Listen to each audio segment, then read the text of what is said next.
Bonjour et bienvenue sur le plateau de PNTV. Aujourd'hui, un invité un petit peu, pas extraordinaire, mais un peu inhabituel.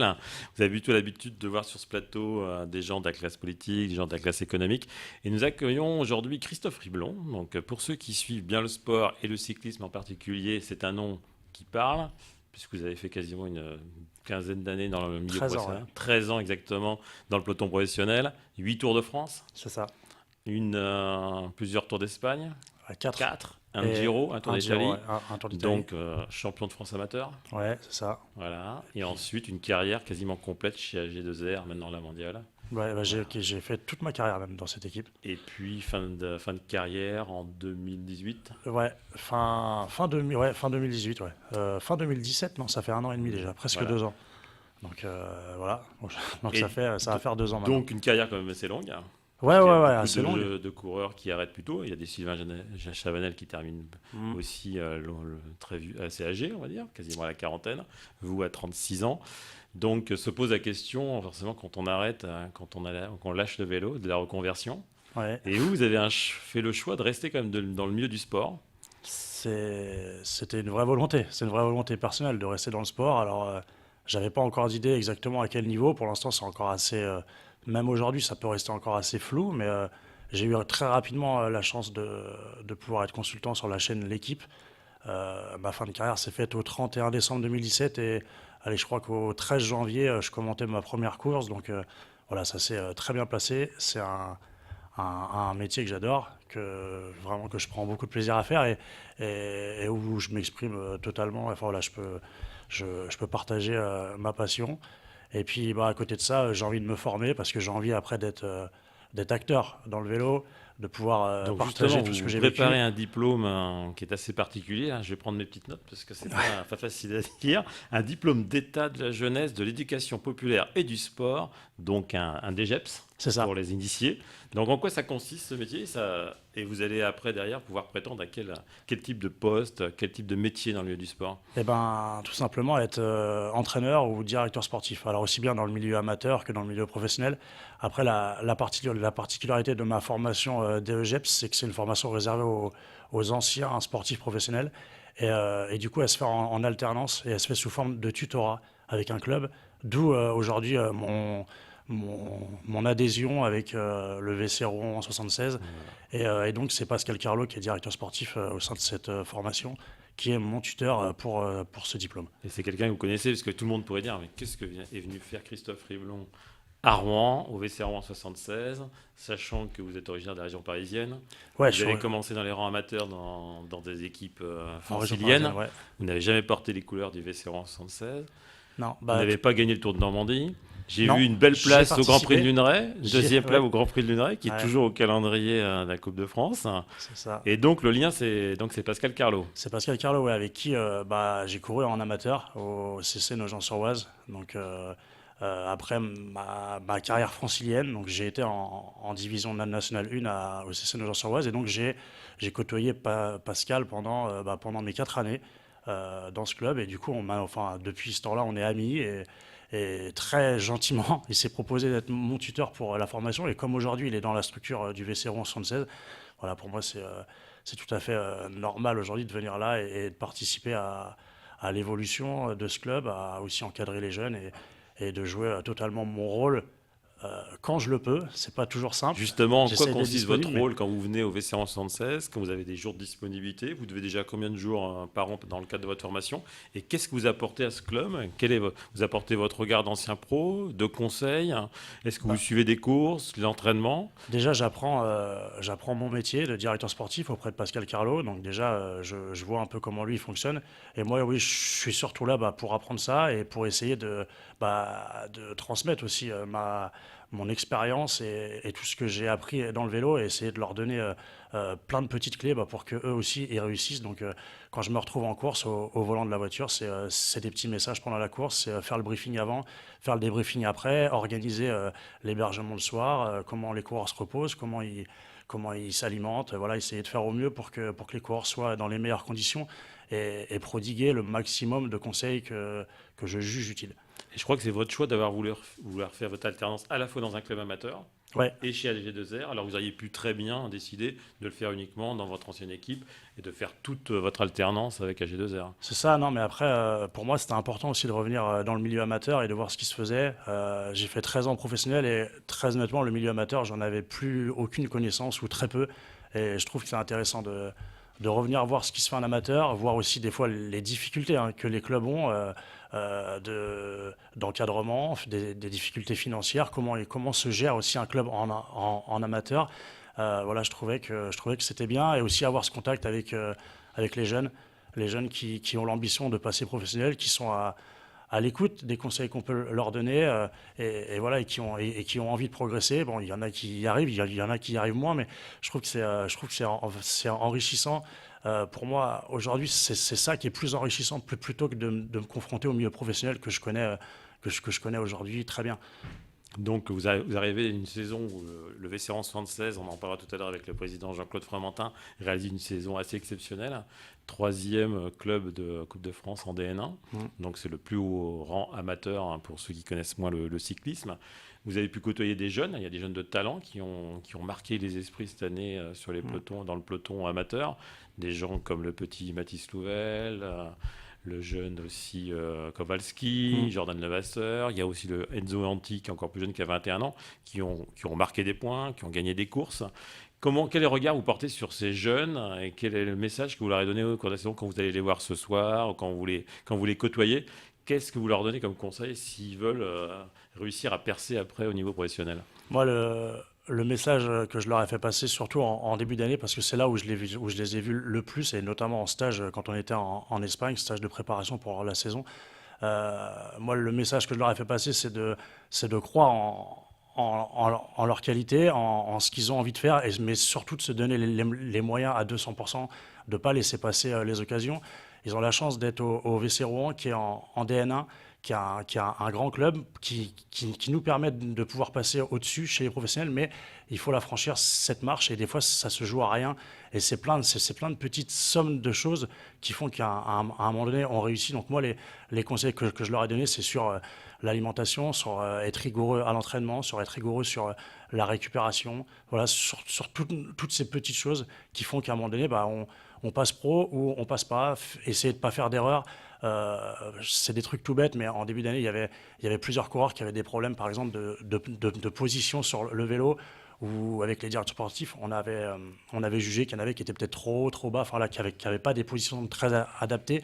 Un des premiers conseils que je leur ai donné, leur vélo, c'est leur outil de travail. Ils doivent avoir la position idéale dessus, et ils doivent avoir la position qu'ils auront toute leur carrière. Et peu importe qu'elle dure 2 ans ou 10 ans, normalement, après, on ne change plus. Donc voilà, investir à un moment donné dans une personne compétente qui nous positionne correctement sur le vélo. Voilà, c'est plein de choses comme ça où je pense qu'à un moment donné, on a besoin de gens qui nous aiguillent et qui nous donnent aussi des fois le bon numéro de téléphone pour appeler, ou la bonne personne à aller voir. Enfin voilà, moi, c'est comme ça que j'ai pu passer pro, grâce à des gens qui m'ont très bien entouré. Et moi, c'est ça que j'avais envie de leur apporter, surtout le message que j'avais envie de leur faire passer. La saison a été marquée par l'éclosion quand même de jeunes champions. Le Tour de France a été gagné par Bernal. On a vu là sur la Vuelta, que vous avez sûrement suivi, Ouais. l'éclosion d'un coureur comme Pogačar qui a 21 ans. Comment on peut expliquer à nos téléspectateurs, gens qui nous suivent, aux amateurs de vélo, pourquoi les coureurs français finalement ont une maturité un peu plus lente et qu'on n'arrive pas finalement à trouver des coureurs qui ont juste 21, 22, 23 ans, qui seront en capacité de gagner un grand tour? Parce qu'on a vu pendant le Tour de France, Gaudu a été la révélation française. Il était au service de Romain Bardet. Vous connaissez bien cette équipe en Au plus. service de Thibaut Pinot. De Thibaut Pinot, excusez-moi, ouais, de Thibaut Pinot. Et tout le monde a trouvé que c'était une belle révélation. Mais on se dit qu'il sera peut-être prêt pour le Tour de France dans 3 ans, dans 4 ans. On a vu que Bardet approche de la trentaine. Thibaut Pinot aussi, il approche doucement aussi. Ils sont plus près de la trentaine. Et on a l'impression que les coureurs français ont une maturité un peu plus longue. On est moins pressé de les voir arriver si jeunes. C'est vrai qu'on est moins pressé, ouais. On est un peu moins pressé en France. Après, j'ai pas l'expérience de voir ce qui se fait à l'étranger, et notamment en amateur. Parce que là où moi je reste persuadé qu'en France on passe à côté de plein de talents, et en fait pour moi c'est tout simplement un manque de moyens à un moment donné. on devrait, je pense, dans l'avenir, ce qu'il faudra peut-être réfléchir à un système où les équipes professionnelles redonnent au milieu amateur tous ces clubs formateurs qui leur donnent après des champions, mais qui arrivent à maturité tard. Et je pense qu'en fait, pour moi, un des problèmes, c'est l'encadrement qu'on peut avoir. Alors, pas du tout que l'encadrement est mauvais, c'est juste qu'on peut mettre à disposition pour les coureurs. Et puis en France, on est aussi dans un système avec notamment les braquets limités et tout ce genre de choses où en fait on limite la progression des coureurs parce qu'on pense que pour être bon et pour passer pro, il faut que ce soit après 20 ans. Pour gagner un Tour de France, on estime que c'est autour de 27 ans, alors qu'en fait, on est en train de voir qu'aujourd'hui, il y a d'autres pays qui fonctionnent autrement et qui arrivent à faire gagner leurs coureurs à 20, 22 ans des grands tours. Donc il faut peut-être aller voir ce qui se fait ailleurs et essayer De s'adapter, de s'en voilà, inspirer. de s'en inspirer tout simplement. En tout cas, moi je reste persuadé que aujourd'hui le vélo français va quand même très très bien, même si on est un Julien Alaphilippe, un Thibaut Pinot, un Romain Bardet, ils sont un peu plus âgés, mais voilà, aujourd'hui on a quand même des coureurs qui jouent dans les meilleurs au niveau mondial, et ça va donner envie à des jeunes. Alors maintenant, faut qu'on essaye d'aider ce milieu amateur, aussi bien les clubs DN1, mais même avant, même en junior, en cadet, on doit déjà sensibiliser les coureurs à déjà être dans une forme de professionnalisation.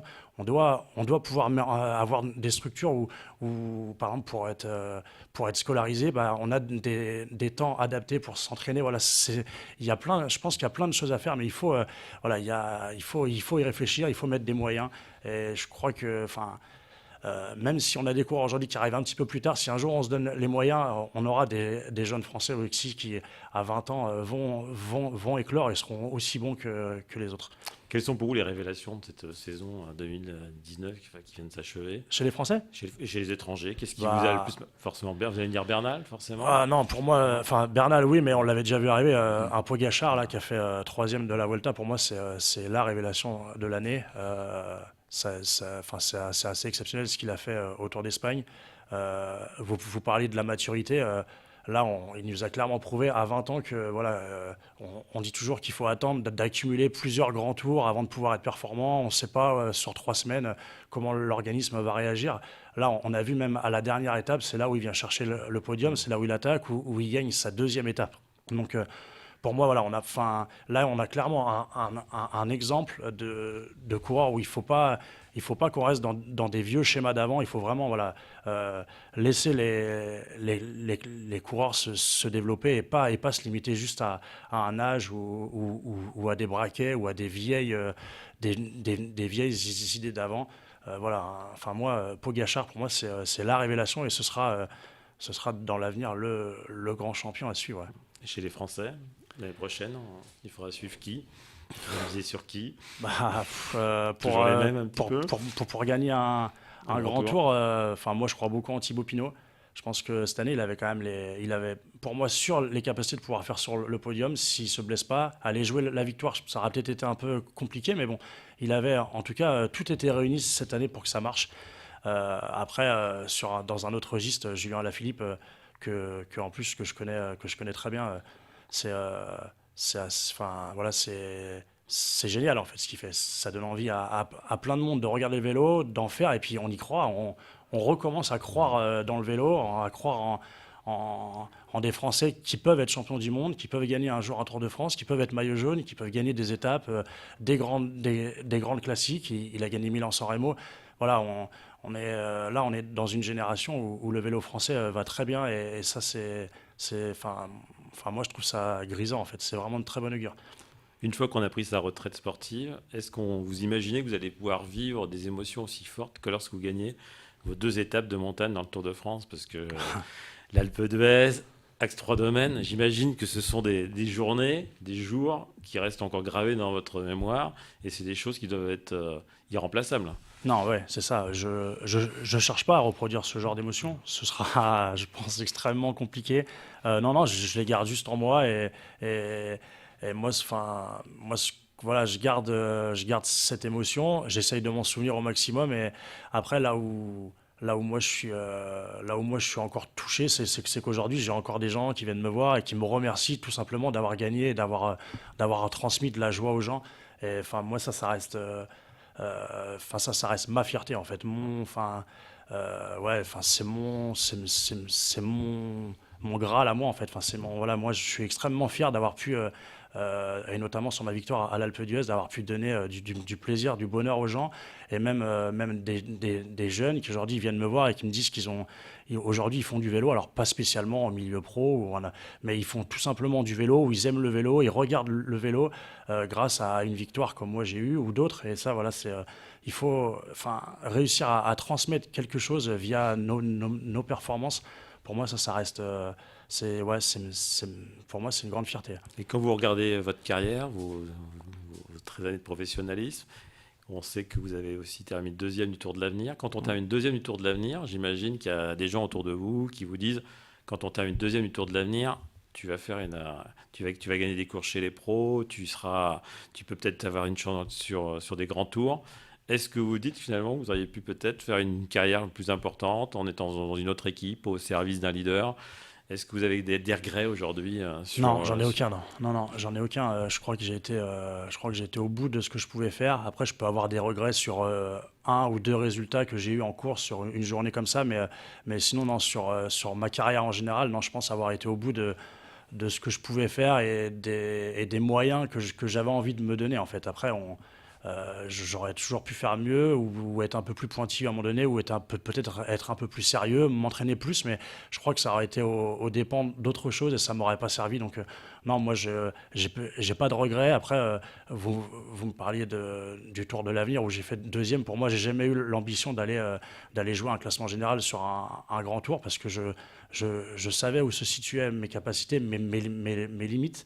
Et je sais que sur une course d'une semaine, je pouvais m'en sortir. Sur une course de 3 semaines, c'était toujours trop long. J'avais toujours une ou deux journées sans. Donc non, non,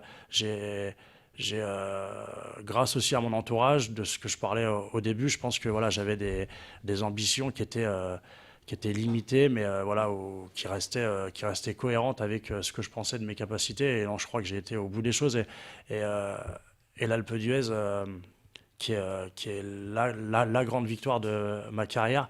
Euh, enfin voilà, pour moi, c'est clairement ce que je pouvais faire de mieux. Et enfin voilà, aller gagner une étape en montagne quand on a fait toute sa carrière en Île-de-France où la plus longue bosse, elle doit faire 2 kilomètres. Et aujourd'hui, j'habite à Beauvais et la plus longue bosse, elle doit faire 2 km 400. Voilà, ça reste quand même assez symbolique. Enfin voilà, il faut y croire. Après, ouais, il y a eu des stages en montagne, il y a eu plein de choses. En fait, à un moment donné, il faut se donner les moyens pour. Moi, je crois que les moyens, je me les suis donnés. Et non, j'ai aucun regret. Alors, j'ai pas on voit de, des photos de vous qui rappelleront sans des bah souvenirs aux voilà, gens qui à regardent le l'Alpe Tour de d'Huez. France chaque été. Mais Mais ouais, après, au-delà de ça, enfin,